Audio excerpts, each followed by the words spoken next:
Loperamida. Es loperamida. Cuyo nombre comercial es, uno de los más conocidos es Imodium, pero sí es loperamida genérico. Sigamos.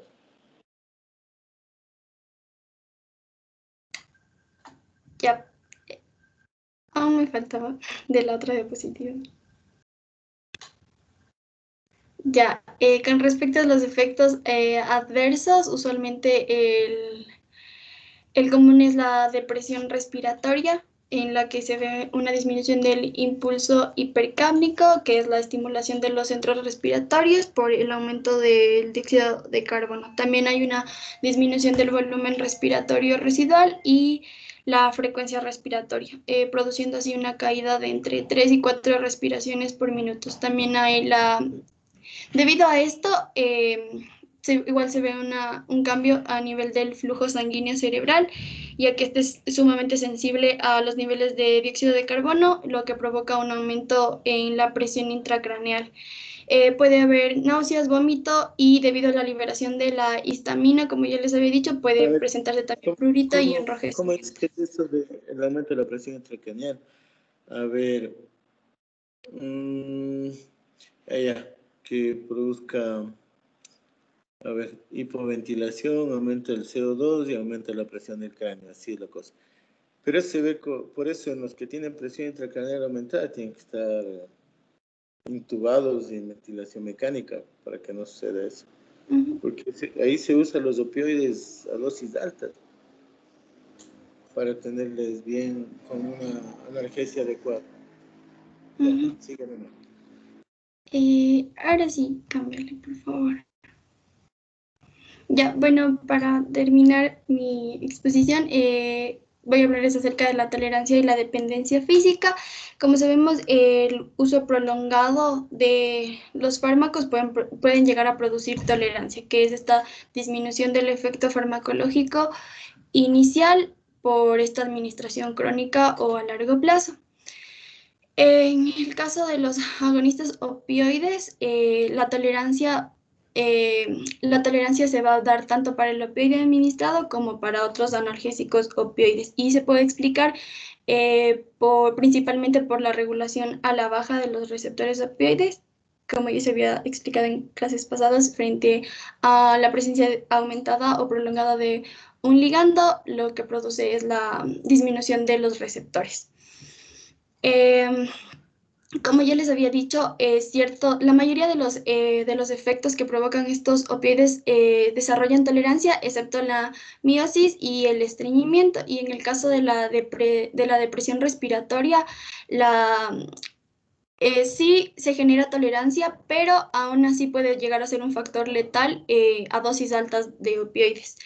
De la mano de la tolerancia se acompaña la dependencia física, que es este estado fisiológico en el que la persona requiere el uso continuado del fármaco para su bienestar.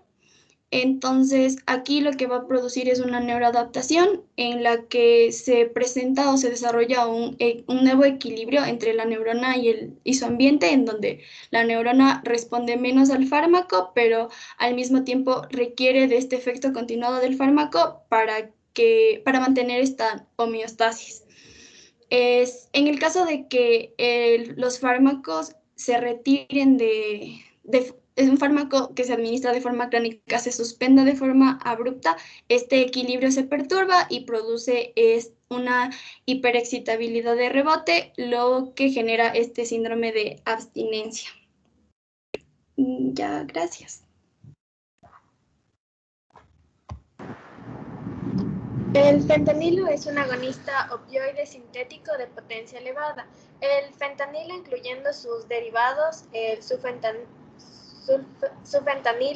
el alfentanilo y el remifentanilo, son los agonistas más potentes disponibles.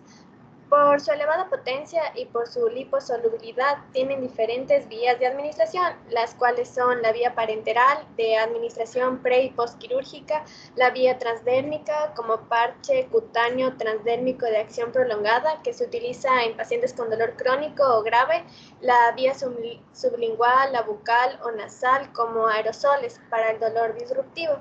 También se utiliza como adyuvante en la anestesia general. Es metabolizado por las enzimas CYP450 3A4 que están presentes en el hígado y en el intestino, y su metabolito, el norfentanilo, no es activo. Siguiente, por favor.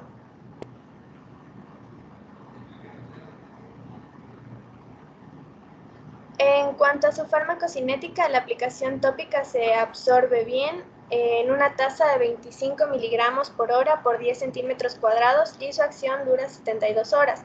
La aplicación transmucosa, su efecto máximo se consigue dentro de 20 a 30 minutos. El 25% se dirige a la circulación sistémica y el 75% se traga con la saliva, lo cual se absorbe en el sistema gastrointestinal. La aplicación intravenosa alcanza su analgesia en minutos y su duración dura de 30 a 60 minutos.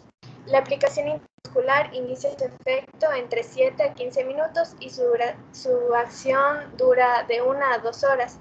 La aplicación epidural inicia su efecto entre 10 a 15 minutos y su acción dura de 2 a 3 horas. Siguiente, por favor.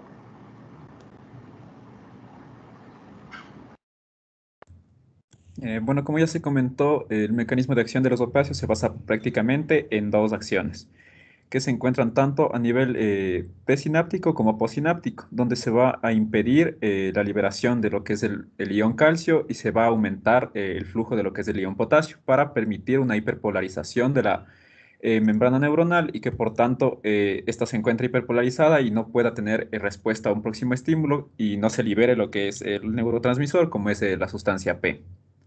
En general, el fentanilo tiene la misma acción, como ya les mencioné, inhibición presináptica de la liberación del neurotransmisor y la inhibición postsináptica de la despolarización de la membrana. Siguiente, por favor. Ya, el mecanismo de acción de todos los opioides es similar, así que... Ajá. Ok, sigamos. Siguiente, por favor. Ya. Como tal, el fentanilo tiene una afinidad mucho mayor por lo que son los receptores MU. Sin embargo, también se ha determinado que los receptores kappa se ven estimulados también u ocupados por lo que es el fentanilo. Prácticamente lo que va a producir es una analgesia mediada en los cambios en la percepción del dolor, más no va a actuar sobre lo que es el umbral del dolor. Prácticamente lo que hace es medular a nivel de la médula espinal sobre los receptores específicos MU2, los delta y los kappa, y sobre el sistema nervioso central sobre lo que son los receptores MU1 y kappa 3. Siguiente, por favor. El fentanilo como tal, aparte de producir analgesia, tiene otras actividades sistémicas y va a depender mucho de la vía en que se administre. Hay ciertos distintos tipos de administración que pueden alcanzar la circulación sistémica y el fentanilo va a tener distintas acciones sobre lo que es el cuerpo en general. Así, por ejemplo, pueden modular el sistema endocrino y el sistema inmunológico. Pueden inhibir esto a través de la inhibición de la liberación de la vasopresina, somatostatina, insulina y glucagón. Además de que todas estas acciones van a tener implicadas lo que es un estado de desinhibitorio. Como ya tenemos conocimiento, distintos neurotransmisores como GABA y acetilcolina actúan como inhibidores en la liberación de distintas sustancias y el control hormonal e inmunológico endocrino del cuerpo. Y cuando el fentanilo está actuando a nivel sistémico, este impide que la liberación, se produzca una liberación de lo que es el GABA y la acetilcolina y por lo tanto vamos a estar en un estado, por así decirlo, desinhibido. Siguiente, por favor. Como tal, los efectos clínicos del fentanilo se han realizado distintos estudios y se ha visto que específicamente cuando se actúan sobre los receptores MU van a alcanzarse lo que es una analgesia, un estado de euforia, depresión respiratoria en su uso crónico, miosis, disminución de la motilidad gastrointestinal y dependencia física. Incluso va a tener distintos efectos sobre lo que es el sistema cardiovascular, como ya se había mencionado, al igual que los otros opioides. Cuando actúa sobre los receptores kappa, va igual a producir lo que es una analgesia, miosis, depresión respiratoria, disforia y diferentes efectos psicomiméticos.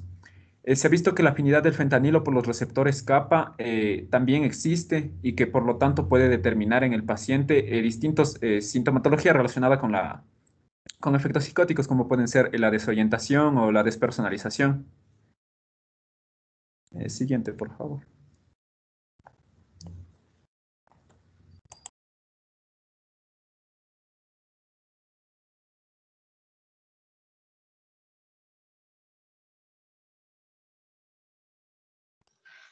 Listo, continuando con lo que es del remifentanilo, tenemos que el remifentanilo, como ya se mencionó, pertenece a lo que es la familia del fentanilo y de lo que son de los opiáceos. Entonces tenemos que el fentanilo, o sea, el remifentanilo básicamente es muy similar a lo que es el fentanilo. Actúa de la misma manera. Una vez que hay un daño a nivel del tejido, se libera lo que es el impulso, pero si es que nosotros usamos el remifentanilo, lo que vamos a hacer es ir directamente a lo que son los receptores opioides tipo mu, y estos se van a inhibir así. Pero lo que se diferencia del remifentanilo, del fentanilo, es que se ha visto que este no interactúa directamente con lo que son los receptores tipo kappa y con los receptores tipo delta, sino que estos se relacionan con unas hormonas llamadas las endorfinas. Entonces, principalmente se ha visto que, la siguiente, por favor, que se ve relacionado con lo que es las beta endorfinas y también con lo que es las meta endorfinas. Entonces, estas dos sustancias, como tal mencionó Anthony, lo que va a hacer no es en sí evitar el impulso y que no, o sea, y cortar el impulso del dolor, sino que lo que hace es disminuir la sensación del dolor, básicamente. La siguiente, por favor.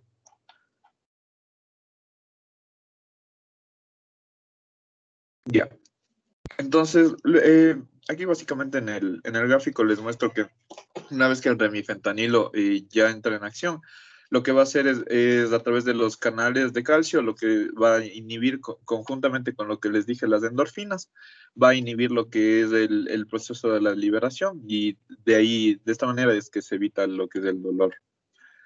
Básicamente eso, resumiendo los mecanismos de acción del remifentanilo. Ok. De ahí también lo que Sí, tenemos, lo que son las reacciones adversas, van a ser muy similares a las que se presentó anteriormente, trastornos del sistema inmunológico, psiquiátricos, en los cuales vamos a tener una drogodependencia.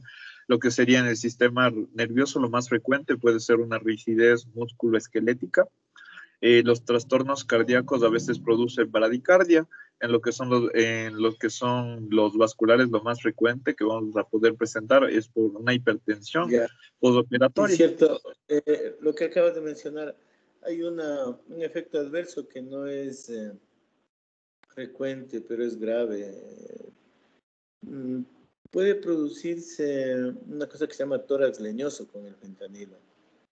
Eh, si tú le administras y es como una reacción idiosincrática por alguna cuestión genética, se produce una rigidez de toda la musculatura torácica y ese tórax así le intubas, le pones en una máquina, le ventilas con una bolsa de reanimación y el tórax no se mueve.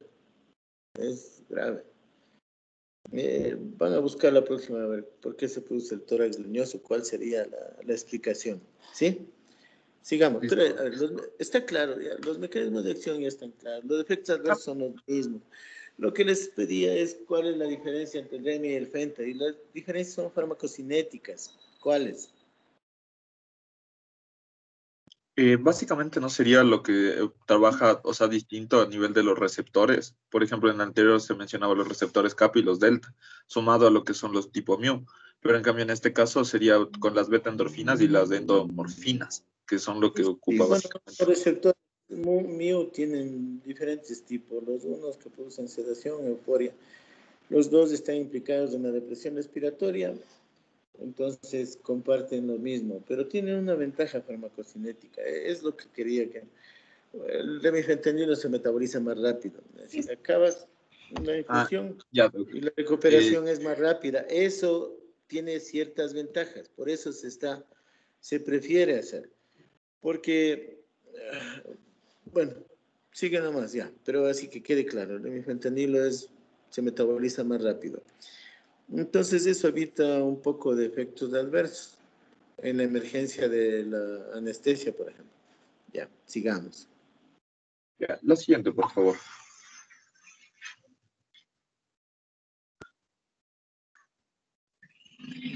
Ya, en cuanto a la farmacocinética, tenemos que este tiene un inicio de acción analgésica más rápido que el fentanilo o el sufentanilo. Este efecto analgésico ocurrirá dentro de 1 a 1.5 minutos después de su administración intravenosa.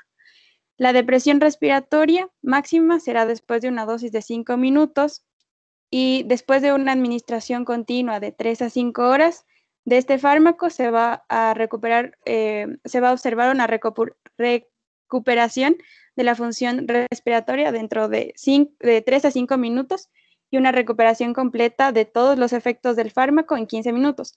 Por ello, este fármaco es utilizado con éxito para procedimientos neuroquirúrgicos prolongados, en los cuales es importante una recuperación rápida después de la anestesia. Este se metaboliza por acción de las esteasas plasmáticas con una semivida de 8 a 20 minutos. Por eso su eliminación se lleva a cabo muy rápido, terminando este efecto, lo cual genera dolor intenso. Esa es la diferencia. Ya, la vida media del fentanilo es más prolongada, la metabolización del remifentanilo es más rápida y permite una recuperación más rápida. Ya, punto. No está difícil, ¿no es cierto? Sigamos. Ya. Y en cuanto a la eliminación de esta, hay que tener en cuenta la edad y la talla, porque es necesario que se reduzcan las dosis en personas de edad avanzada y en base a la masa corporal magra.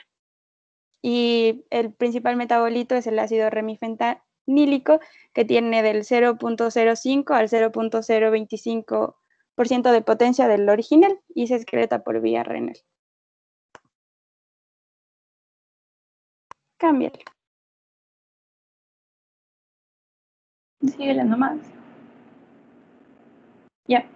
Solo para recordar, la morfina es el alcaloide principal de la amapola del opio, donde ya se habló que se obtiene de su nombre científico siendo Papyrus somniferum, y este va a ser obtenido a través de las cápsulas de semillas verdes de esta planta. Síguele nomás. Bien. En cuanto a su mecanismo de acción, como ya se habló, es un agonista de los receptores opioides y preferentemente va a actuar sobre los receptores mu, aunque también se puede unir a los receptores del dicapa. Y la morfina es el analgésico opioide que más se utiliza y el que se considera como referencia para comparar la potencia de los nuevos fármacos. Principalmente su utilidad clínica está en el dolor del tratamiento, tratamiento del dolor intenso, tanto agudo como crónico, como puede ser dolor asociado a traumatismos, dolor quirúrgico, también en infarto de miocardio y sobre todo en la parte crónica en pacientes terminales o pacientes oncológicos. También se utiliza la morfina en el tratamiento de la disnea y ese tratamiento va a estar dado por un efecto reductor de la ansiedad asociada al estrés respiratorio. Síguele. Ya. En cuanto a su farmacocinética, su absorción en general de los opioides es moderadamente bien en el tracto gastrointestinal. También la absorción en la mucosa rectal es adecuada y algunos agentes están disponibles en supositorios. Los opioides más lipófilos van a ser también absorbidos fácilmente a través de la mucosa nasal y bucal, y aquellos con mayor liposolubilidad también pueden ser absorbidos por vía transdérmica.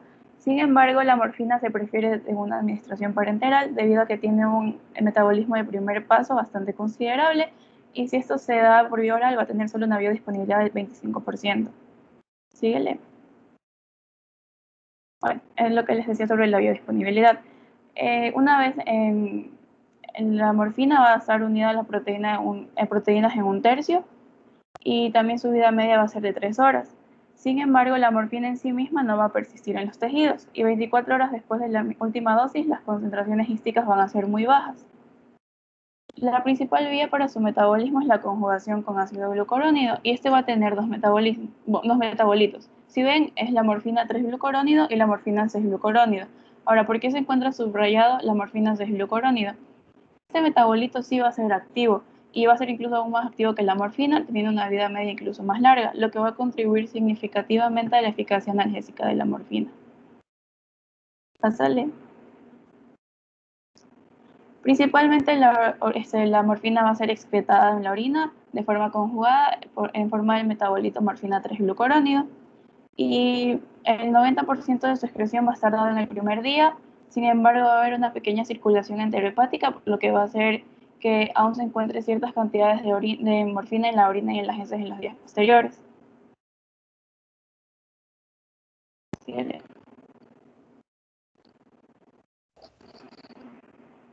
Listo. Con relación a los efectos adversos y las precauciones, la morfina, además de sus efectos como analgésicos, va a producir un amplio espectro de efectos, los cuales van a reflejar la distribución de los receptores opioides a través de todos los sistemas orgánicos. Es por eso que, además de la depresión respiratoria, puede también causar náuseas, vómitos, estados de disforia en el paciente, hipotensión, estados de delirio, retención urinaria y también un aumento de la presión en todo el tracto y los conductos biliares. Continuemos, por favor. Existen factores los cuales van a afectar la respuesta del paciente a la morfina y es en este tipo de pacientes en las cuales nosotros debemos de regular la dosis. Por ejemplo, en pacientes en recién nacidos o en pacientes que tienen la barrera hematoencefálica está comprometida, se va a recomendar algún tipo de opioide más lipófilo. Y no principalmente la morfina, ya que esta es más hidrofílica. Igualmente se ha visto que con respecto a la edad del paciente, los adultos, debido al aumento de la edad que tienen, o está relacionado con el aumento de la edad, se correlaciona con la duración de la analgesia. Asimismo, la hipovolemia o hipotensión es debemos de tener muy en cuenta que los pacientes que ya tienen hipovolemia o hipotensión van a ser más susceptibles a los efectos vasodilatadores de la morfina y nos puede complicar su cuadro. Es por eso que en este tipo de pacientes se debe de usar con precaución.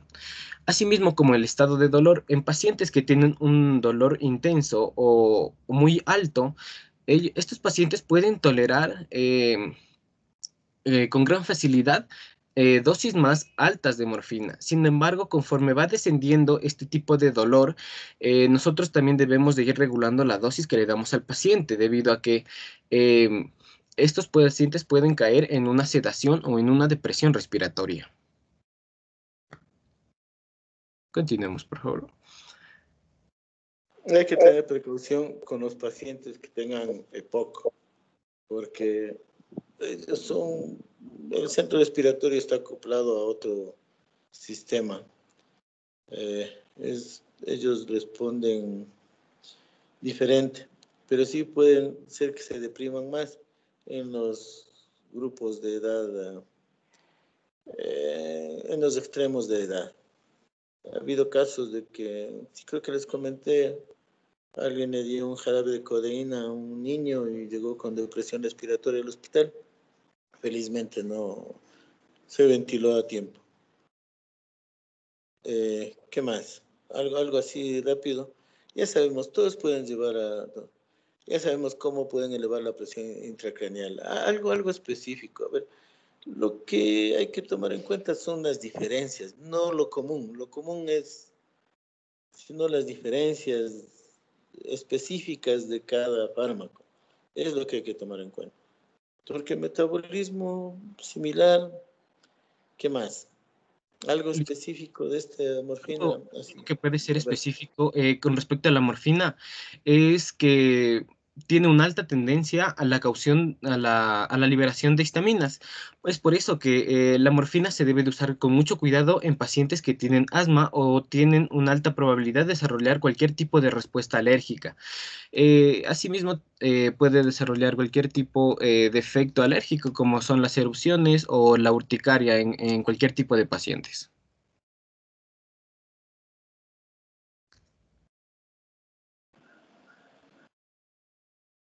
Bueno, ¿me escuchan? Sí.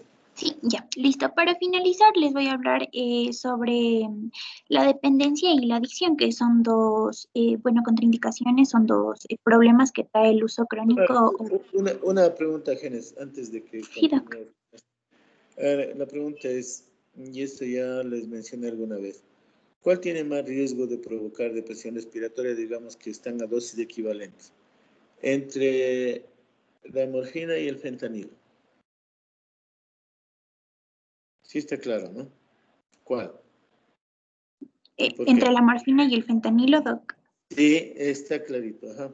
5, 4, 3, eso vale por Fentanilo. 10. El fentanilo porque es más potente que la morfina. No es esa la explicación. Digamos que tienen... El fentanilo por la vida media más prolongada. Más se basa en algo que ya dijeron ustedes. Se ve que saben la respuesta, pero no la razón. Entonces, quedamos en que tienen un negativo nomás. ¿Ok? Ya, Bueno, doc. sigamos. Bueno, ya para finalizar, yo les voy a hablar un poquito sobre lo que es la dependencia y la adicción a los opioides. Bueno, como sabemos, los opioides usualmente se utilizan para el tratamiento del dolor crónico. Entonces, en un artículo que revisamos sobre esto mismo, el uso de opioides para el dolor crónico que no sea oncológico, encontramos este bucle. Este bucle básicamente explica cómo se llega desde el inicio del tratamiento y el tratamiento se suele para la adicción. Así, bueno, formar un paciente adicto. Entonces, básicamente, lo que ocurre aquí es que todo inicia con un dolor persistente. Entonces, la relación del dolor persistente, aquí el personal médico y el tratamiento se centran únicamente en el dolor. Entonces, por esto se da la atención centrada al dolor. Luego, por distintas causas, el bucle inicia y posteriormente el dolor ya no es físico, sino que existe distrés emocional y esto se basa en un alivio temporal por el opioide. Entonces se busca el opioide para un alivio temporal de este distrés emocional. Posteriormente tenemos un refuerzo positivo del uso del opioide. Esto ya no se ve centrada en, bueno, esta atención ya no se ve centrada en el dolor, sino que ya hay una atención centrada en el opioide. Esto quiere decir que ya no estamos en las necesidades del paciente en cuestiones de el dolor físico o cómo necesitaba inicialmente el tratamiento, sino que ya vamos únicamente al inicio pues de su dependencia por el opioide. Luego vamos a la búsqueda compulsiva del opioide, que también se relaciona con la atención centrada al opioide, y posterior llegamos a la hiperalgesia. Esta hiperalgesia es básicamente el aumento de esta hiperalgesia básicamente es el aumento exagerado de la sensibilidad. Esto quiere decir que la sensibilidad del dolor es demasiado alta. Y aquí ya se ve el alivio temporal nuevamente por el opioide, pero este ya se da para la hiperalgesia, más no para un dolor persistente crónico que se tenía inicialmente. Hay una pérdida de control en el uso, lo que termina en la adicción. Y la adicción básicamente es la búsqueda de la ATP, es una sensación de euforia que lamentablemente es solo temporal y básicamente va disminuyendo con el tiempo en los pacientes que ya han desarrollado adicciones. La siguiente, por favor. En cuanto al desarrollo de la dependencia y de las adicciones, va a estar comandado por varios factores. Se dice que los más importantes son los factores genéticos, pero aquí la interacción es muy importante entre los factores genéticos, los biológicos y los factores ambientales. Entonces, debemos entender principalmente que la génesis de una dependencia de los opioides es multifactorial. Entonces, vamos a encontrar que hay hay un estímulo en específico que el paciente busca para encontrar una recompensa, por así decirlo, hedónica. Entonces, aquí vamos a comenzar a ver el consumo repetido y prolongado. Y aquí tenemos, como les dije anteriormente, los factores de riesgo que son biológicos, individuales, un antecedente de dependencia a otras sustancias, también un contexto familiar o un contexto social que facilita esto, la facilidad en la disposición y en el acceso a sustancias, y también son muy importantes las situaciones de estrés emocional. Entonces, en cuanto a los genéticos, este componente genético va a ser el que condiciona la vulnerabilidad del individuo para desarrollar esta dependencia. En cuanto a los factores genéticos, aquí vamos a encontrar la influencia que esto tiene en el metabolismo de las sustancias, en los efectos que las sustancias van a producir en el individuo, las respuestas patológicas que va a tener el individuo hacia el estrés que esto le produce y también la falta de control ante ciertos impulsos. Aquí, como podemos ver en las flechitas, uno de los mayores, de las mayores influencias para esto es la psicomorbilidad. Esto quiere decir que debemos tener mucho cuidado en el tema de usar este tipo de tratamientos como opioides en pacientes con ansiedad, depresión y en trastornos de personalidad. Y eso, Doc, muchas gracias. Ya, te oía un poco como entrecortado. ¿Sí me escuchan bien?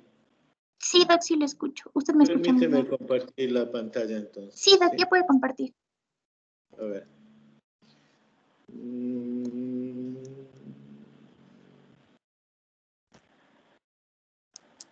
Veamos. ¿Qué están viendo ahí? Su presentación, Doc, de analgésicos opioides. Y el fútbol. ¿No están viendo el fútbol? Bueno. No, Doc. Ya. A ver, esta es la flor de la cual se saca o se extraen los opioides, el opio. Bastante llamativo en el color, el Papaver somnífero. Y los opioides usados desde hace mucho tiempo para una de las afecciones más importantes y que causan más incapacidad, como es el dolor. Aquí está un caso. Esto es un hombre de 60 años, antecedentes de POC, moderada, que acude al departamento de urgencias por una fractura de cadera, causado por un accidente automovilístico, y tiene un dolor intenso. ¿Cuál es el tratamiento inmediato más apropiado o es necesaria alguna precaución especial? Es lo que vamos a definir. En la escala del dolor, ya vimos los AINES, esos serían de los dolores leves a moderados. El uso de AINES, cuando son dolores más importantes hay que usar opioides, ya vamos a ver, esa es la idea. Entonces, como mencionaba, un estímulo intenso nocivo provoca una respuesta fisiológica y el dolor es incapacitante, entonces puede ser por traumatismos, una cirugía o procesos inflamatorios. La inflamación de una encía, alguna inflamación te puede causar dolor. El tratamiento puede ser AINES u opioides o una combinación. Estos gráficos ya habíamos visto qué es lo que sucede cuando tenemos una lesión, se liberan varias sustancias. Potasio de las células, prostaglandina, histaminas, bradicinina, que producen algún tipo de reacciones y que son conducidos por nervios, que se localizan en los sitios. También de las células de los mastocitos se libera histamina, la sustancia P y de serotonina de las plaquetas. Entonces aquí vemos algo, cómo se hace la transducción periférica del dolor. Aquí vemos varios de los nociceptores a estímulos químicos, mecánicos o termales. No nos vamos a detener mucho en esto, pero por ejemplo estímulos químicos pueden activarse unos canales iónicos sensitivos al ácido y aquí también a algunos otros tipos de sustancias. Aquí están canales iónicos a estímulos mecánicos y aquí están algunos que son receptores asociados a sustancias vaniloides, que lo que hacen a la final es permitir el influjo de sodio-calcio para generar un potencial umbral, un estímulo que llegue al umbral y se produzca un potencial de acción que debe ser conducido por el axón. Aquí están algunos de los nervios, ya vamos a ver. Estos nervios pueden ser reunidos en algunos grupos de nervios para formar fascículos. Varios de estos fascículos pueden ser reunidos a su vez a ver, unos rodeados por perineuro y varios fascículos reunidos en un nervio más grueso, digámoslo así, rodeados por epineuro. Esto ya vimos a propósito del uso de los anestésicos locales. Aquí están fibras, algunas mielinizadas, otras no mielinizadas, que ya vimos también. Este es un resumen. Una vez, ¿cómo se transmite el estímulo doloroso? ¿Cómo se conduce a través de la acción? Se transmite a través de fibras A, delta y C. Aquí ya sabemos la velocidad de conducción que tienen las fibras A delta, 15 a 20 metros por segundo, conducen el dolor inicial intenso. Las fibras C son fibras, en cambio, no mielinizadas, al contrario de lo anterior, que sí tienen una cubierta de mielina. La velocidad de conducción de las fibras C es menor, ¿sí? Al ser no mielinizadas, la conducción es menor también. También unas fibras A beta. Además de las fibras A delta y C responsables de la transmisión del dolor, estas fibras A beta pueden participar en la transmisión del dolor crónico. Estas son mielinizadas y normalmente transmiten impulsos relacionados con el tacto, la presión, o el movimiento de los músculos. ¿Cómo se procesa y se transmite el dolor en la médula espinal? Ya sabemos, estas fibras A, delta y C conducen el dolor. Aquí estamos los receptores, si quieren, los nociceptores, ¿sí?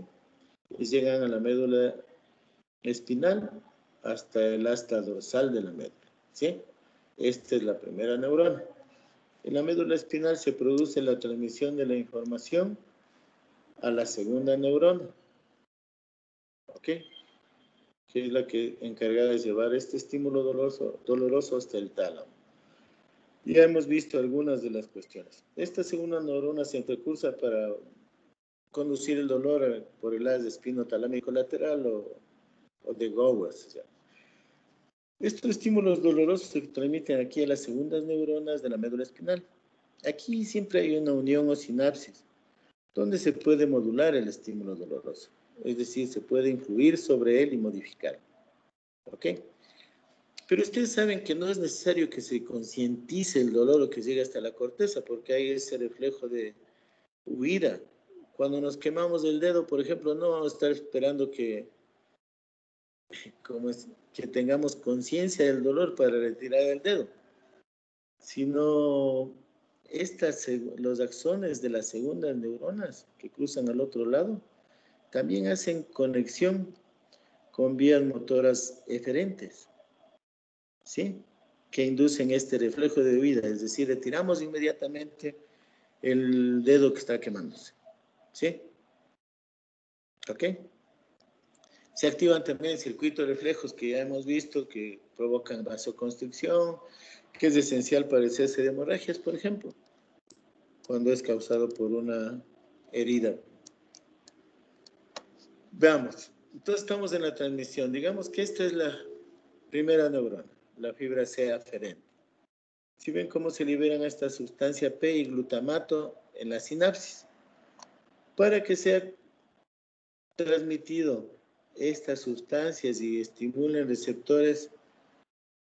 Esperen un momentito, por favor. ¿Sí me escuchan? Sí, doctor, sí le escuchan. Esperen.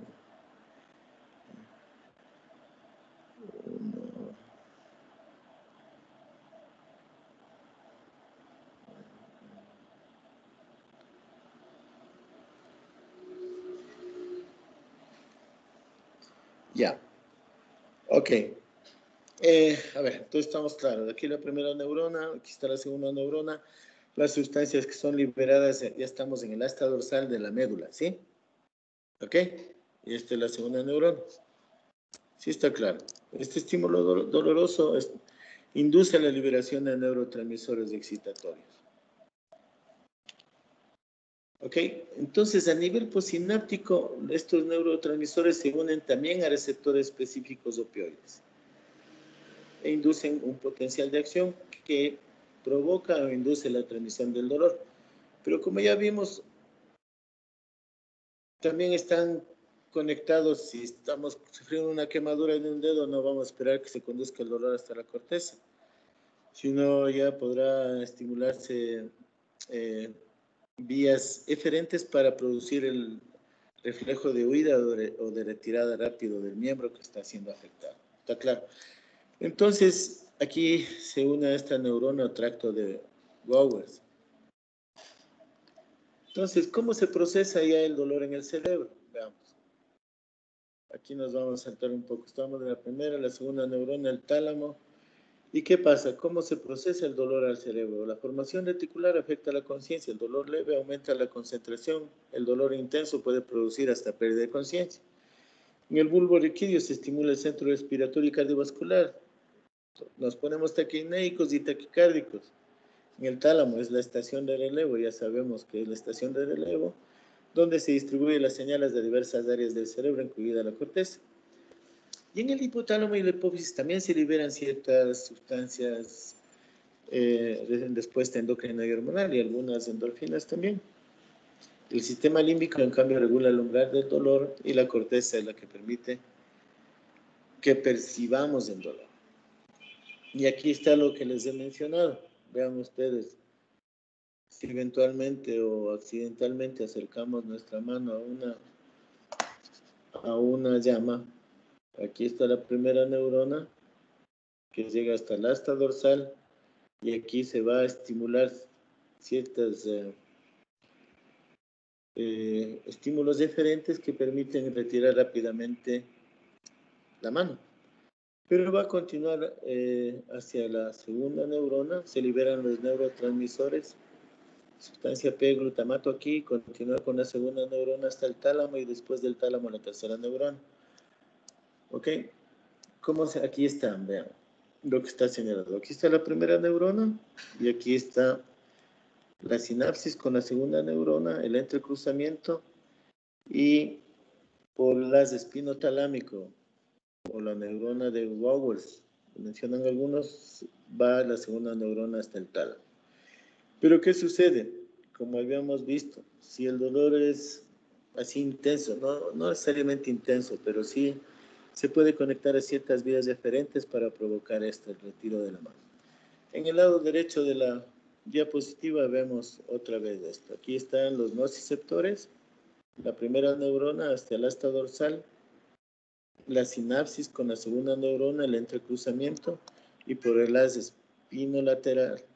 espinotalámico lateral va hacia el tálamo y en el tálamo se produce también otra sinapsis, conexión con la tercera neurona que es la que va a llevar desde el tálamo hacia la corteza para que tengamos la percepción del dolor. Así es la cosa. Y aquí está parte de lo que sucede con la vía descendente del dolor, que ya vamos a ver en la posterior. A ver, esto es lo que ya hemos visto, la primera neurona, la segunda neurona, el tracto lateral espinotalámico, que es la que conduce hacia el tálamo, el estímulo doloroso, y de aquí a la tercera neurona hacia la corteza. Aquí está la parte o la inhibición descendente del dolor a nivel espinal. Sí, igual del tálamo, del mesencéfalo, hay esto que es importante, la sustancia gris del periacueductal, que es donde también se sintetizan algunas de las endorfinas. Como ya mencionaron, están incluidos también el locus ceruleus, el núcleo del refe, que liberan también serotonina, noradrenalina, etc. Y algunas de estas encefalinas, o endorfinas, perdón, que son liberadas para nuestro organismo controlar el dolor. Espera un momentito. Hola.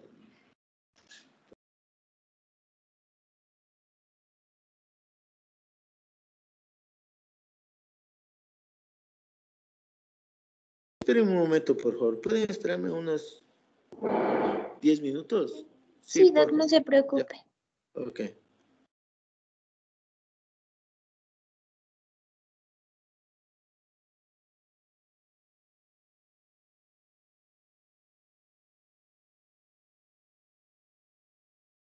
Y ya, ya pude continuar. ¿Alguna pregunta hasta el momento? No, esto es lo mismo que dije. Entonces aquí tenemos otra. Ay, caramba, espera. Desminimicé.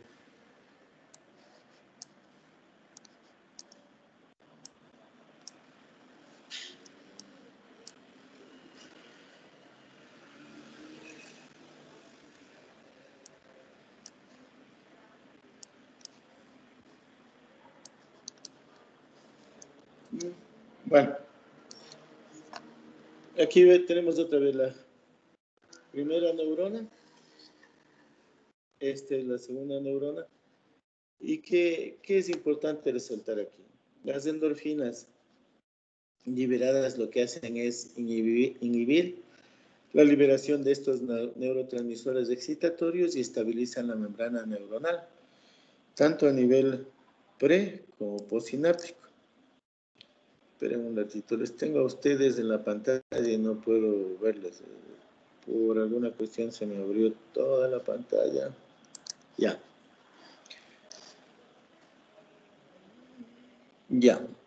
Las endorfinas son como las morfinas que tenemos en nuestro organismo y se liberan en interneuronas espinales, supraespinales en presencia del dolor y se unen a receptores opioides pre y postsinápticos e inhiben así la liberación de estos neurotransmisores, sustancia P, glutamato, etc. Por lo tanto, se bloquea la transmisión del dolor. Esas son las endorfinas. Lo que nosotros usamos es a veces opioides sintéticos que realizan la misma función. Aquí está lo que ustedes habían mencionado.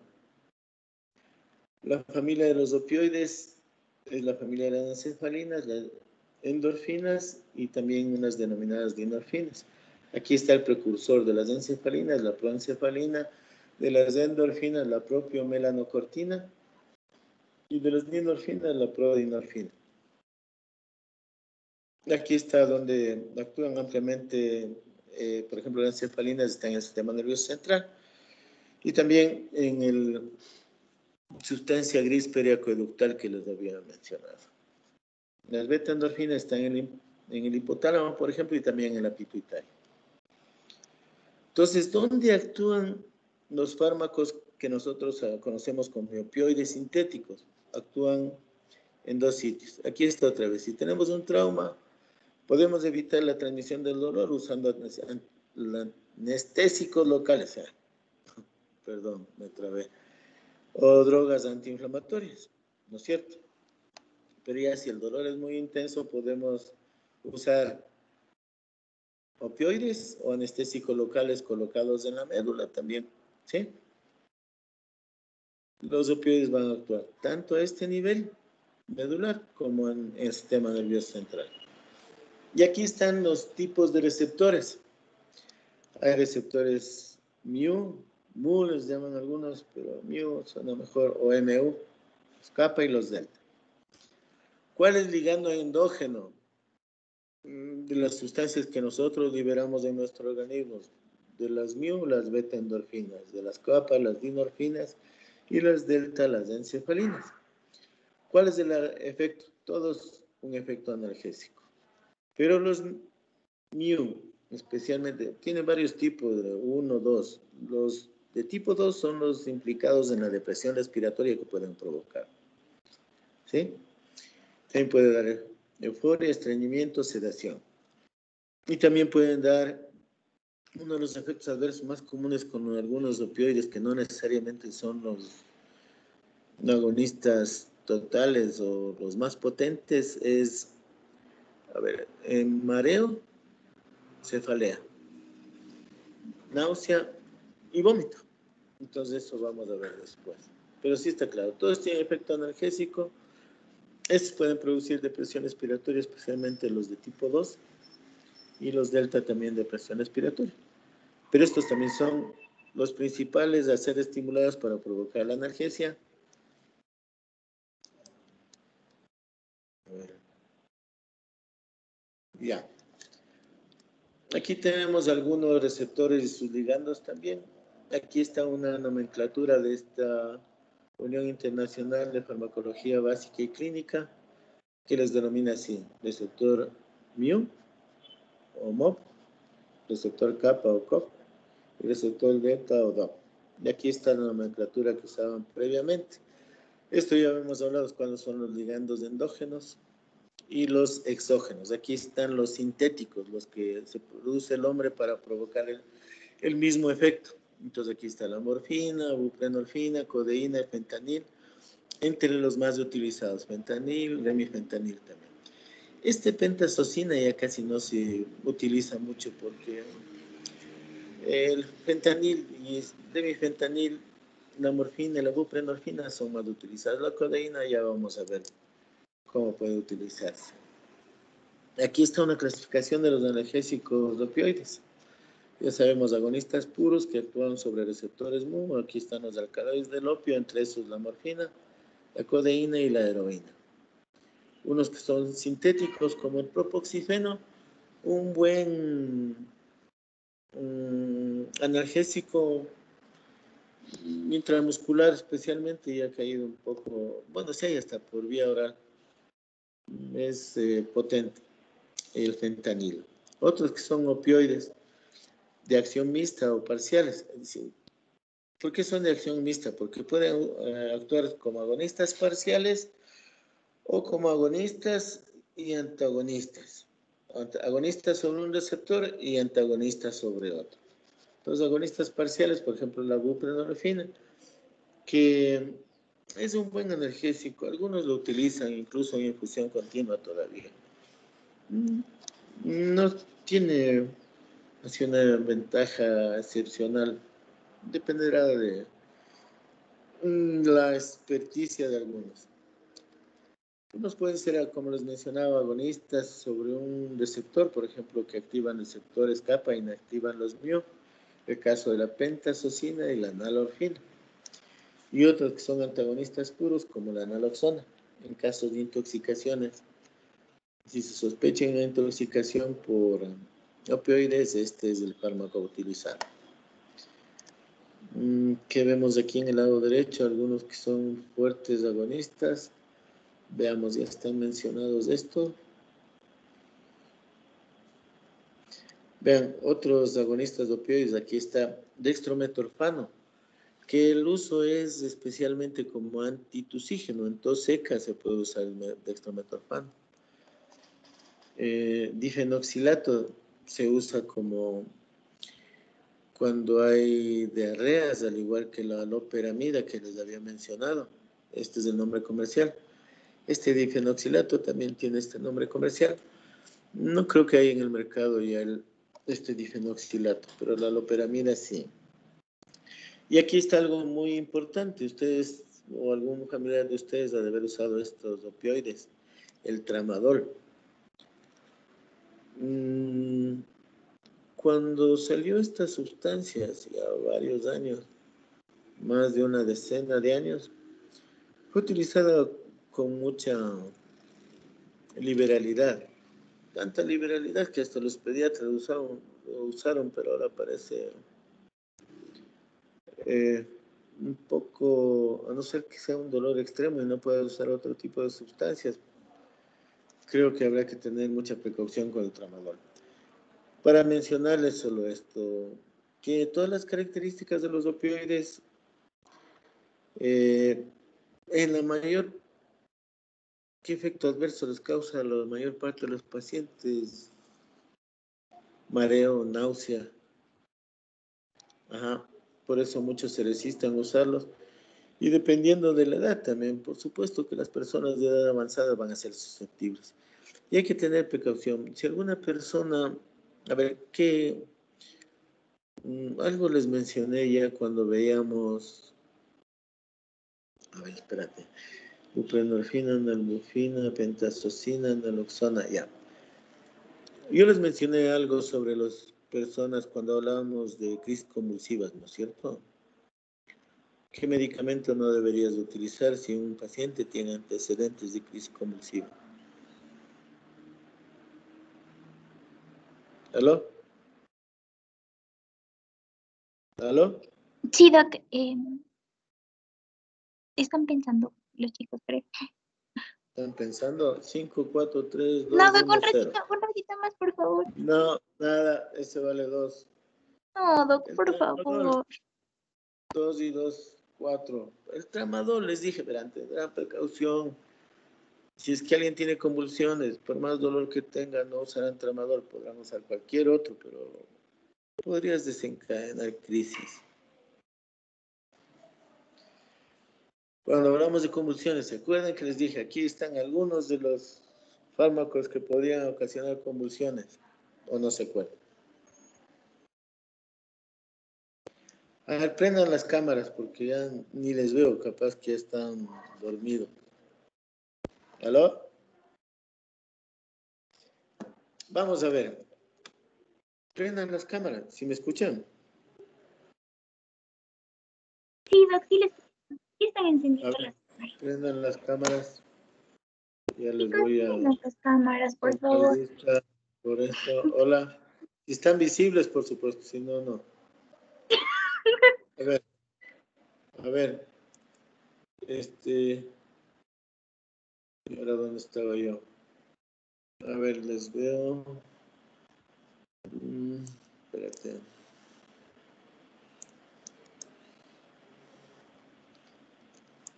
Es que... A ver. Espérate, 14. No los puedo ver a todos, solo se asoman. 9, Doc. Espérate. Sí, galería grande. Si pongo en galería grande, ¿salen todos? No creo que salgan todos, Doc, pero sí salen más. A ver, galería grande. Ya, ahí salen todos o no. ¿No? Bueno, les veo algunos, no puedo pasarles. Vamos a continuar.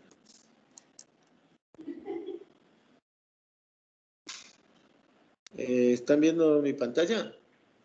No, Doc. Estamos viéndonos a nosotros. ¿Y por qué?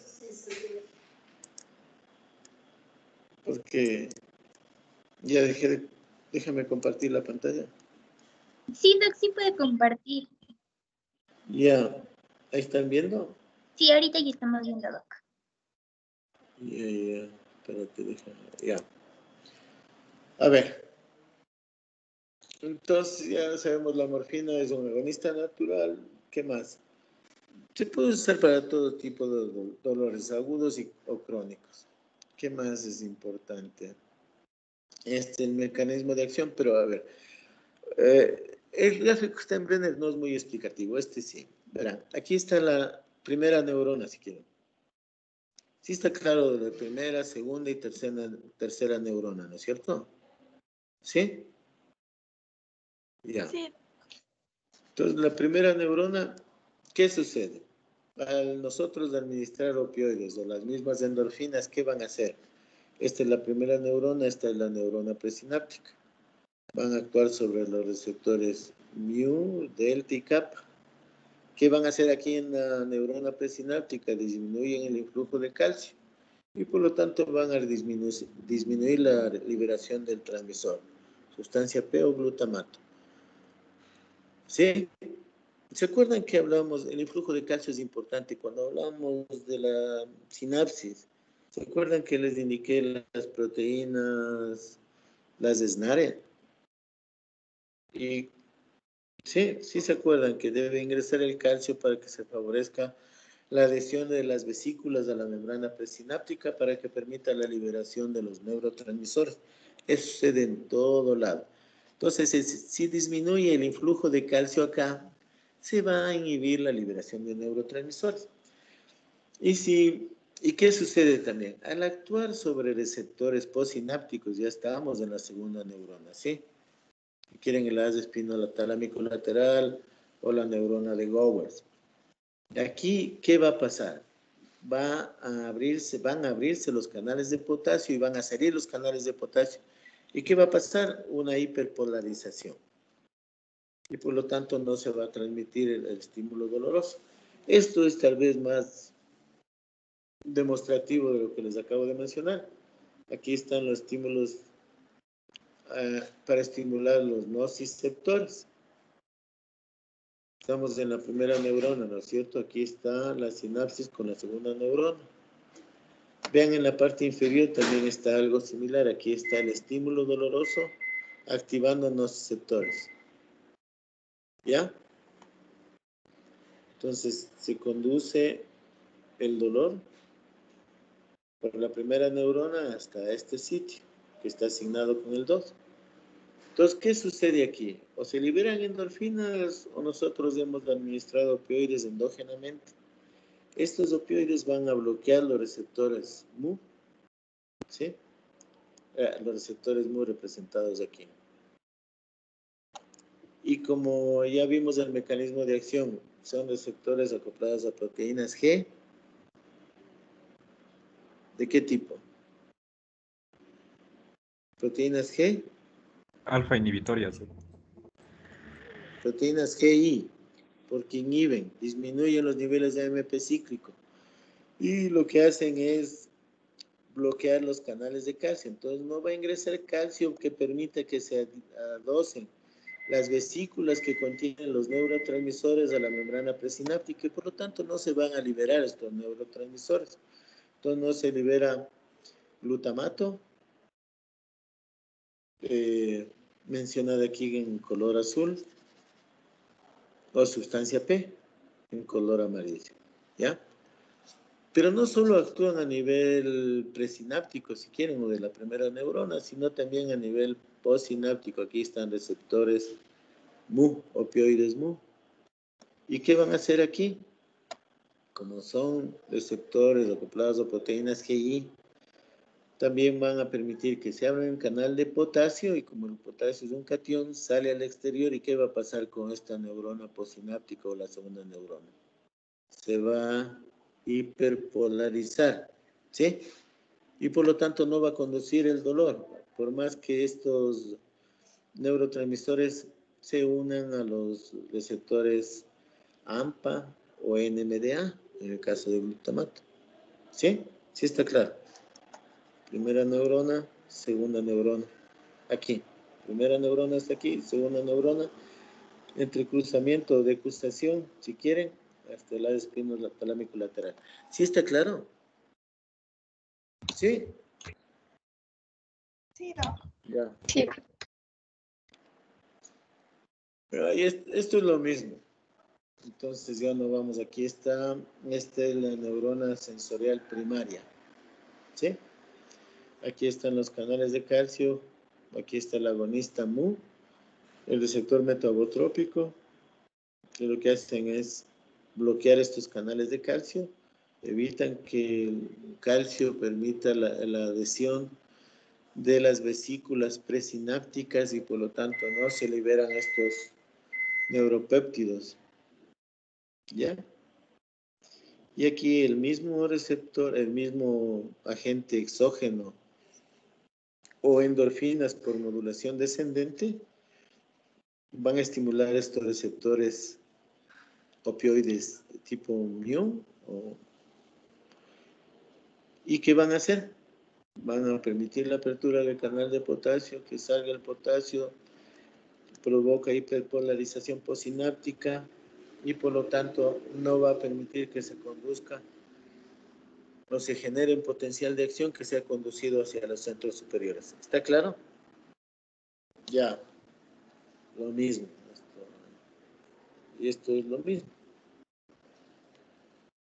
Entonces, ¿por dónde pueden administrarse? Por todas las vías realmente, subcutánea, intramuscular, por las mucosas, nariz, boca, pueden usarse en parches, etcétera, etcétera. ¿Qué es importante aquí? ¿Se depositan tejidos con alto flujo? Sí. Pero también se reservan en el músculo. Esperen un ratito. Buenas.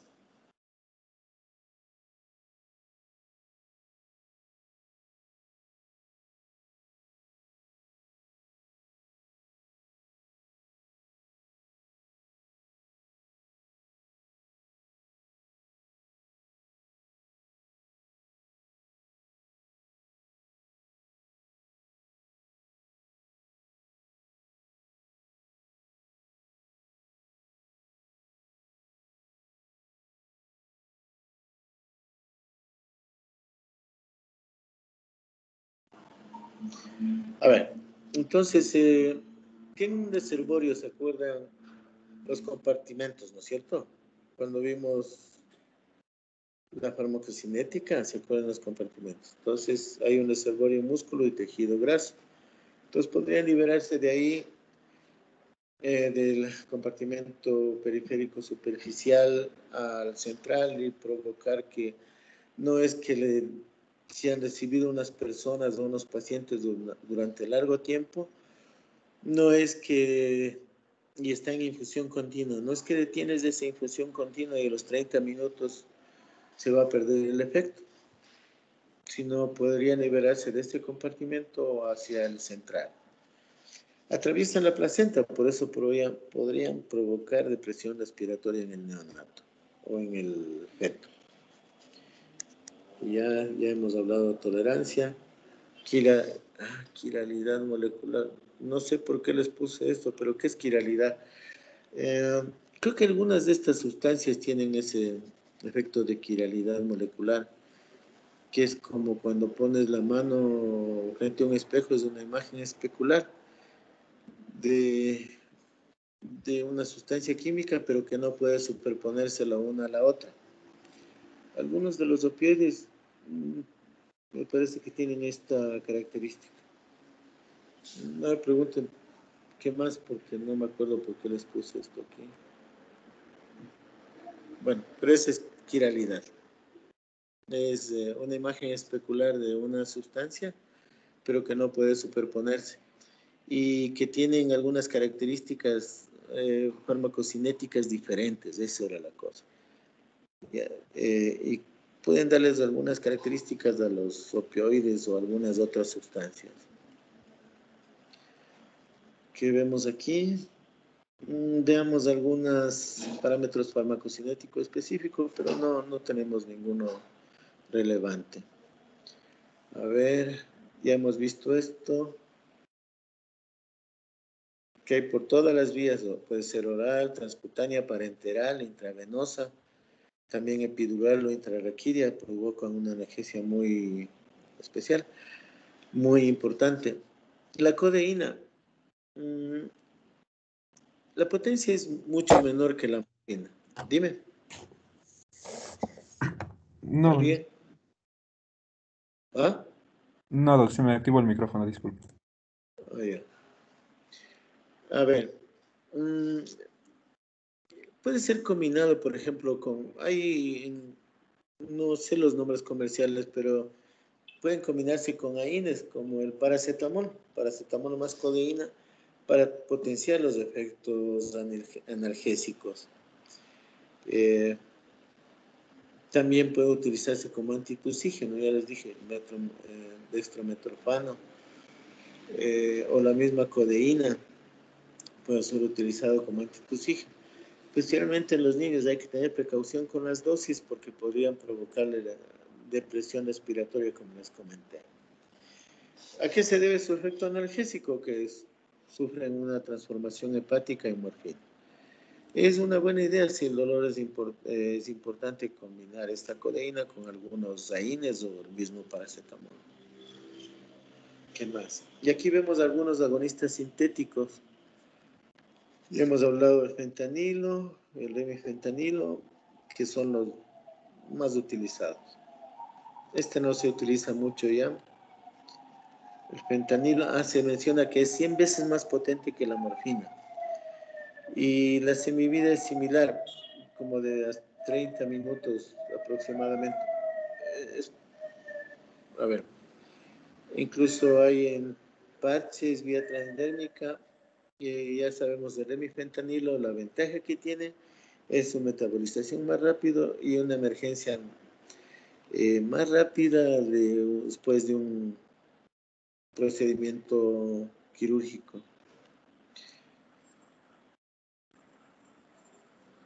Aquí vemos algunas dosis de el fentanilo, por ejemplo.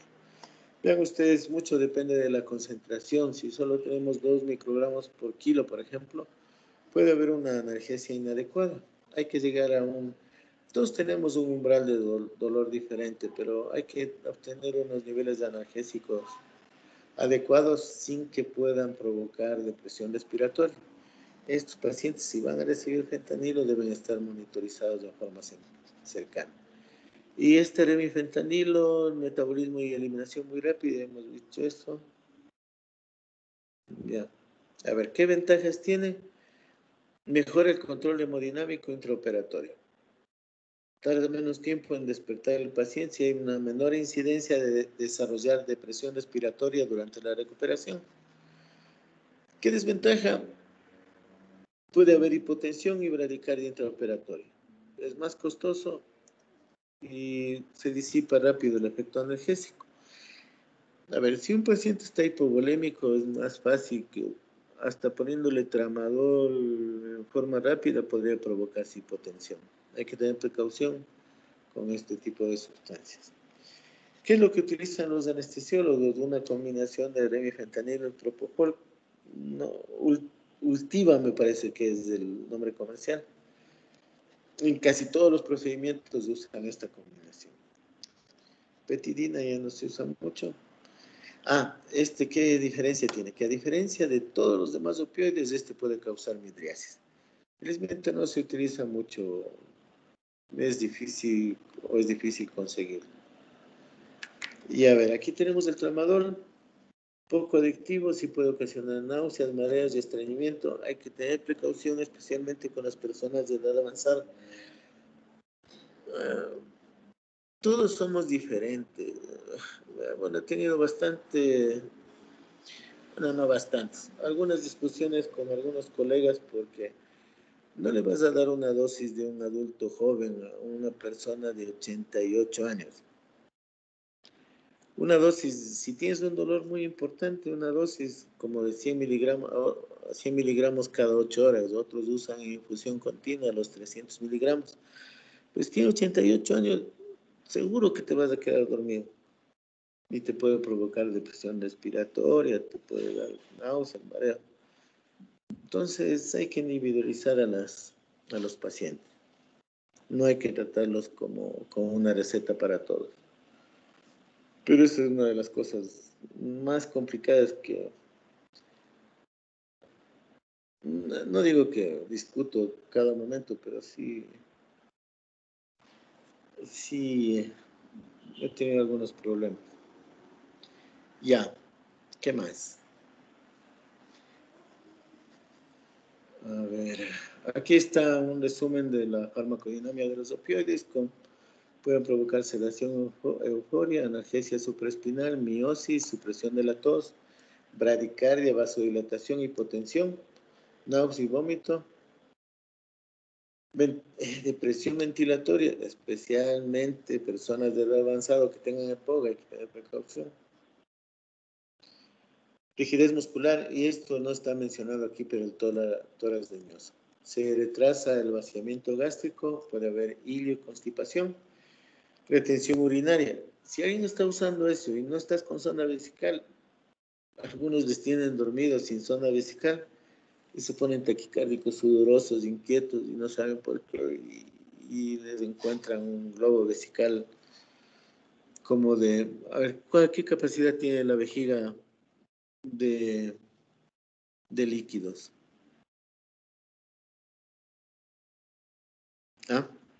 ¿Cuándo ya tienes necesidad de orinar?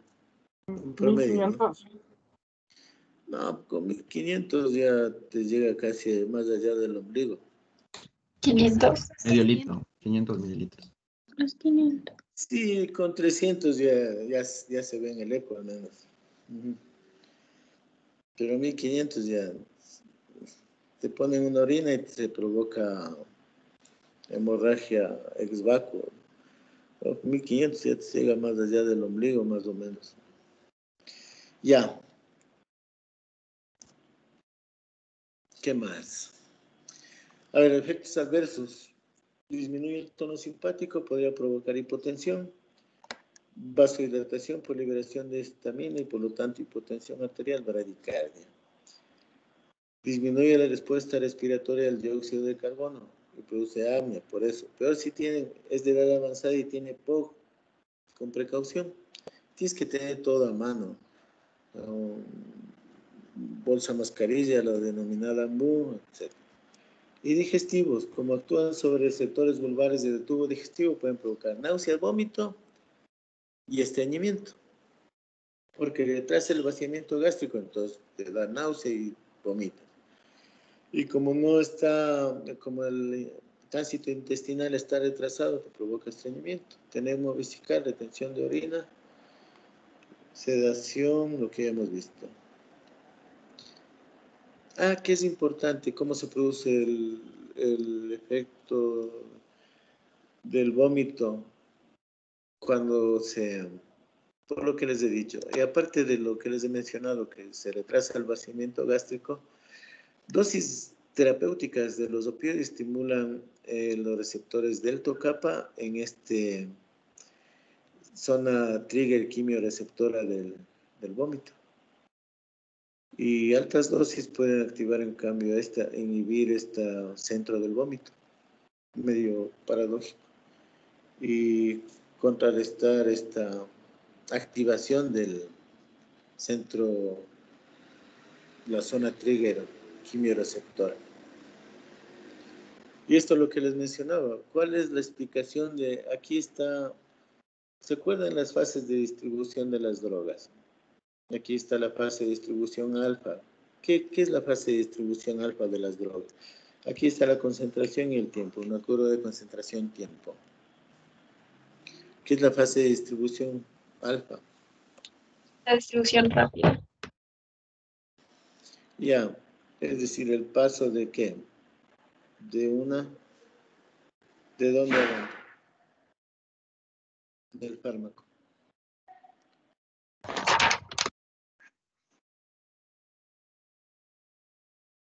Al compartimento central. Ya, los compartimentos centrales al periférico, ¿ya? Después de eso viene la fase beta o de eliminación real. Entonces aquí hay dos sustancias, una droga A que es lipofílica, en rojo, de rápida distribución, pero prolongado efecto beta, o fase de eliminación beta. ¿Cuál es esa droga? Esta es el fentanilo en rojo. Y vean ustedes, aquí hay una fase de distribución alfa bastante más lenta, una droga menos lipofílica, una mayor distribución, una fase de alfa mayor, pero una corta fase beta de eliminación. Y aquí están umbrales. Este es el umbral de depresión respiratoria y este es el umbral de pérdida de conciencia. Entonces la pregunta era, ¿cuál produce mayor riesgo de depresión respiratoria? Esta droga lipofílica es... ¿Cuál es esta droga lipofílica? La droga A. Fentanilo. El fentanilo. Y esta, la droga B, no es... Y esta droga B es la morfina. Entonces, ¿cuál tiene mayor riesgo de provocar depresión respiratoria? Fentanilo. Fase beta. ¿Pero por qué? Porque es menos lipofílica. No, porque es lipofílica, digamos así. Y esta droga B, en cambio, es menos lipofílica. ¿Ok? ¿De acuerdo? Entonces, esta fase beta permite que esté mucho más tiempo sobre el umbral de depresión respiratoria el fentanilo, al contrario de la morfina. Y por eso tiene más riesgo el fentanilo que la morfina de provocar depresión respiratoria. A ver. Veamos. Puede ser para dolores agudos, crónicos, neuropáticos. Algunos usan otros bloqueadores cuando hay lesión nerviosa, otros bloqueadores de los canales de sodio como carbamazepina y oscarbamazepina. Pueden ser utilizados con esos fines. ¿Qué más? La tolerancia. Esto es importante. Se puede usar unos, como el efecto más común también es del estreñimiento, puede usarse esta droga que es un antagonista de los opioides. Entonces, pero es un antagonista, digámoslo así, selectivo, porque no bloquea los efectos en el sistema nervioso central, sino solo los receptores mu a nivel intestinal. Entonces, con eso va a evitar que se produzca el estreñimiento o constipación característica de estos fármacos. ¿Sí? ¿Cuál es este fármaco? Metilnaltrexona. ¿Está claro? Ya, a ver, ¿se acuerdan del caso? ¿Cómo se llamaba el señor? ¿Aló? A ver, prendan otra vez las cámaras, ya no las veo. A ver, ¿cuál será la respuesta al caso?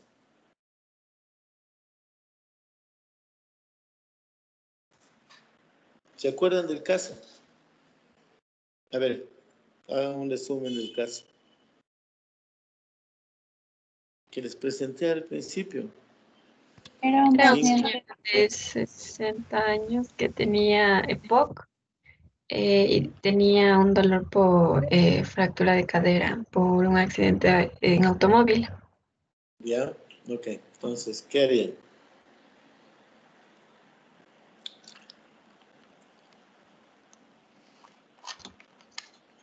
Cuéntenme. Hay que tener cuidado porque tiene EPOC. Sí, hay que tener cuidado con qué. Ya, se muere del dolor, el dolor de cadera pegado. Muy, muy importante. Una escala de valoración del dolor de 9 sobre 10. ¿Qué haces? ¿Qué hacen? Dígame. Usamos esto, le doy ketorolaco, no sé, algo de eso. No les digo que le den eso, pero ¿qué van a hacer? Tal vez se Las necesitaría fracturas de usar. cadera. ¿Cómo? Yo creería que por el dolor y por la situación del paciente se necesitaría usar un medicamento que sea de rápida acción, entonces podría ser el remifentanilo, pero no sé si ese también tendría igual de, o sea, igual de efecto adverso el de la depresión respiratoria por el tema del EPOC, pero consideraría que sería bueno tener o sea, dar un fármaco que sea de acción más rápida para el dolor que el paciente está presentando. ¿Ya? De acuerdo, sí, una buena opción. Lamentablemente bueno, ¿qué más? Tenían precaución por el EPOG. De acuerdo. Ya. Morfina, fentanilo, pero lo que tú dices, remifentanilo, si eventualmente le da algún efecto adverso, hay que usar dosis bajas, va a haber una dosis bastante buena para provocar un efecto analgésico. En emergencia puede ser de 1 microgramo por kilo. Tiene frasco con ampollas de 500 microgramos por 10 ml. Entonces, si le das a 1 por kilo, casi no deberías tener problemas, ¿ya? Por más de poco que tenga. Incluso para intubar se usan como 2 a 3 microgramos por kilo, porque eso evita reacciones autónomas como bradicardias, etc. Entonces, una buena idea sería usar esto que mencionan ahí, un analgésico opioide intravenoso, pero obviamente teniendo precaución por el antecedente de neumopatía, por lo cual hay que examinar con frecuencia el estado de vigilia. Incluso podrías utilizar otro analgésico y hacer como de rescate la administración de fentanilo, es decir, si es que le duele mucho, pese a la administración de otro analgésico, puede ser una combinación con paracetamol cada 8 horas o una infusión de fentanilo, remifentanilo, pero los pacientes tienen que estar monitorizados, están con infusión. Pero una dosis baja como de 50 microgramos por hora no casi es muy segura. Les recuerdo, todos los pacientes son diferentes, pero sí es una buena idea. ¿Ya? Hay que evitar el uso de sedantes y lamentablemente es bastante común. Si está alguien muy agitado, le ponen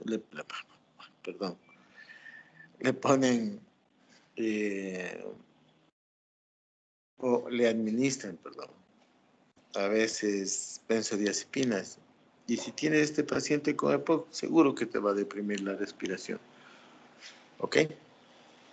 Entonces, mejor sería, si vas a usar un opioide de estos, solo eso, no mezclarle con otra cosa. Y teniendo precaución y con las dosis efectivas lo más bajas posible. ¿De acuerdo? ¿Sí? Sí, doctor. ¿Aló? Sí, doctor. Ya. Sí, doc. A ver. Sigamos. Pero igual al llegar uno de esos. A ver, ayúdenme a leer esto. Isabel, o alguien más quiere leer. Isabel sabe traducir muy bien, pero si alguien más quiere hacerlo, lo puede hacer. No, doc, Isa si quiere. No, ya, ok. A ver, Ya. sigamos. Ok, ya. Un hombre de 25 años fue intervenido en una cirugía por una hernia inguinal. En el postoperatorio recibe sulfato de morfina intravenosa para su dolor. La morfina produce analgesia a través de cuál de las siguientes acciones: activación neuronal de la adenilciclasa, aumento de la liberación de neurotransmisor presináptica, reducción de la conductancia neuronal de potasio postsináptica o reducción de la conductancia de calcio en la neurona presináptica.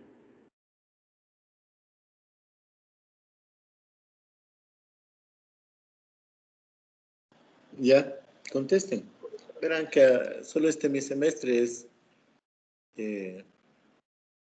digamos, en conjunto. Ya, pero ya, 5, 4, 3, 2, 1. La D. Doctor. La D. D. La D. ¿D de dado o B de barco? La D de dado, doc. Ya, ok. Bueno, pero alguien dijo la B. Voy a tomar en cuenta que es la B. Ya. No, todos dijimos D. No, todos dijeron D, nadie dijo la B. Ya. Bueno. Entonces tiene que decir la B de barco porque se oye casi igual. Pero sí le dije la D de dado, doc. Bueno, No sé si... Ya. ya. Sí. ¿Cuál de los siguientes agonistas? Perdón, Isabel. Sí. Ya, doc. ¿Cuál de los siguientes agonistas opioides no es metabolizado hacia un agente activo con una actividad analgésica? Morfina, codeína, heroína o mepiridina.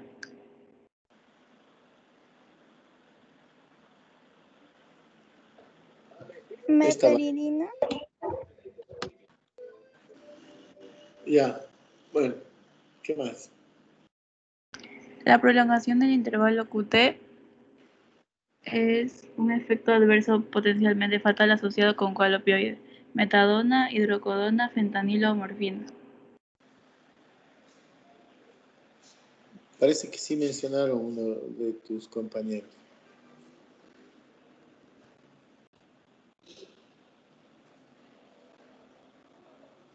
¿Cuál?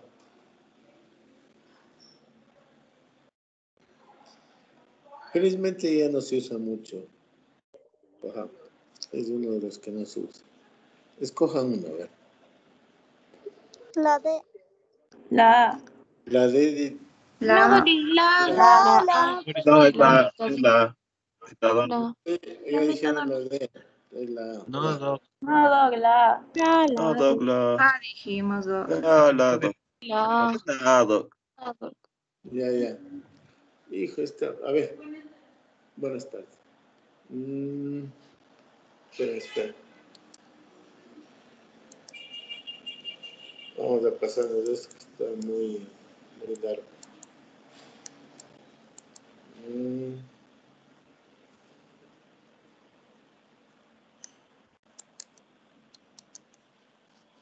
Ya vieron. Caramba. Esperen. No, Cierren los ojos un rato. Que bueno.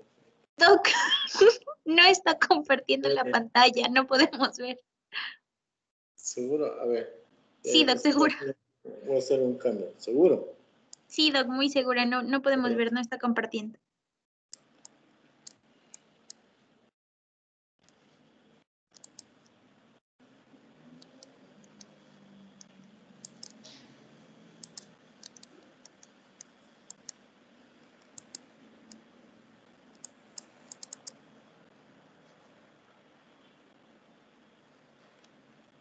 Y ahí sí. No, Doc, todavía no vemos. Ahí sí. No, Doc, seguimos sin ver. Espera. Es que... ¿Qué cosas? Espera. Es que por alguna cosa... Caramba. Es que si les comparto la pantalla ya sale la clave. Entonces, esperen. Ya cerramos los ojos, Doc. Eso ya. Cierren los ojos. Esperen un rato a ver cómo...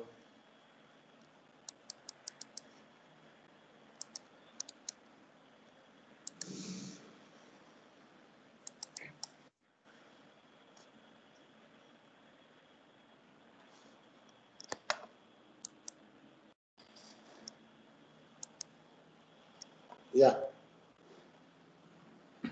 Sí, Doc, ahorita ya podemos ver. ¿Ya? Sí, ya vemos. Ya. Abran nomás los ojos, ¿ya? ¿Qué ven Ya, ahí? Doc. Solamente el fondo. Ya. Isabel, haz el favor. Ya, doctor. Los opioides, analgésicos opioides utilizados mayormente en la clínica son selectivos para cuál de los siguientes receptores opioides: kappa, alfa, beta, mu o delta. Los mu. Ya. Entonces, a la D. Ya. ¿La siguiente? Ya. La codeína tiene una biodisponibilidad oral mucho mayor comparada con la morfina. ¿Por cuál de las siguientes razones?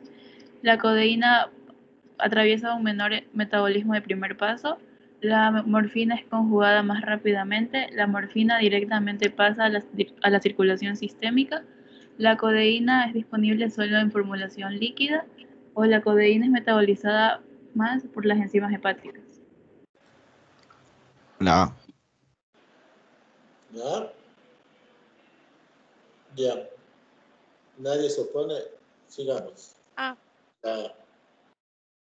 Ya. 3. ¿Cuál de los siguientes explica mejor la observación de que la morfina es más probable de causar náusea y vómito en pacientes ambulatorios? La morfina inhibe los quimiorreceptores de la zona gatillo de las neuronas de la zona gatillo. La morfina sensibiliza la médula la morfina sensibiliza el centro las neuronas del centro del La reflejo morfina cutículo. sensibiliza las neuronas del centro medular de la tósfera. Ya. Los opioides causan sedación, lo que dificulta el caminar. Los pacientes con opioides comen más, o los opioides aumentan la sensibilidad vestibular.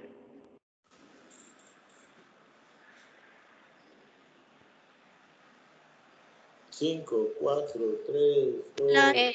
La E. La E, Doc. La E. Sí, Doc, la E. Sí, Doc. Que comen más.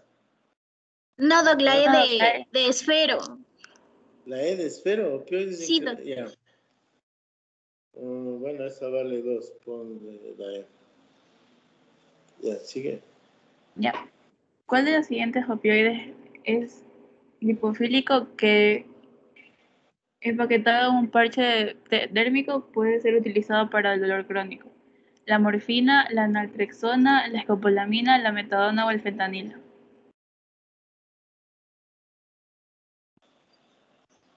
La A. No, la E. La E. Fentanilo, el La E, fentanilo. el fentanilo, Doc. ¿Cuál? El fentanilo, Doc, la E de esfero otra vez. doctor, E de esfera. Ya. Da 5. Ya. En caso de una sobredosis por opioides, la naloxona puede ser repetida, puede ser administrada en repetidas dosis debido a cuál de las siguientes propiedades. Puede tener una vida media más corta que los agonistas opioides. Es efectiva solo en dosis acumulativas altas. Es necesaria para estimular el centro respiratorio. Es segura solo en dosis extremadamente pequeñas o solo es un agonista parcial.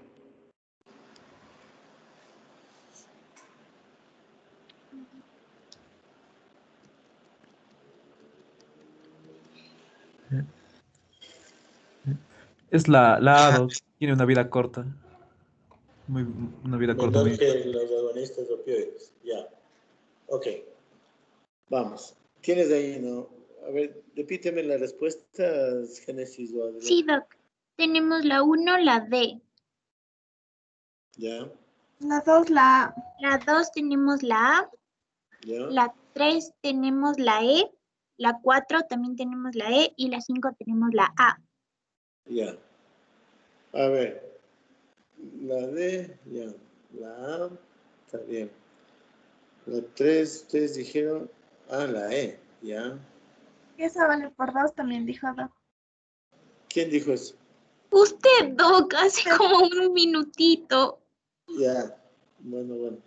La 4 dijeron. La 4 dijimos la E, de esfero. Y la 5, la A. Ya. Ujú. Ok. Ya. A ver, esta Isabel, por favor. Ya, la primera. Sí, desde la 1. Ya. JD recibió múltiples quemaduras al escapar de un edificio en llamas y fue llevado de emergencia al departamento de emergencias donde se le administró opioides intravenosos como la morfina y la oxicodona. Estas drogas aliviaron su dolor al activar receptores opioides que incrementaron la actividad de los canales de calcio, incrementaron la actividad de los canales de sodio, inhibieron los canales de potasio, hiperpolarizaron las neuronas o despolarizaron las neuronas. 5, 4, 3, 2, 1, 0. Tiene un aporte negativo. La D. Ah, Hiperpolarización. La La D. hiperpolarización de las neuronas, Doc. La D. too late. Sigamos. No, Doc, por favor. Sigue. Isabel, por favor. Ya. Ya, PK es bien conocido por ser un drogadicto en la ciudad, con algunos problemas neuromusculares. Cuando él acude a la oficina por su último chequeo, uno notifica que, bueno, se da cuenta que tiene ¿cómo sería? Pupilas puntiformes. Pupilas puntiformes y un Sí. decremento de su respiración y en el ritmo cardíaco. Estos efectos son probables de ser resultado de la activación de los receptores mu por la morfina, la activación de los receptores kappa por la oxicodona, la activación de los receptores kappa por la metadona, la activación de los receptores mu por la naloxona o la activación de los receptores delta por la buprenorfina.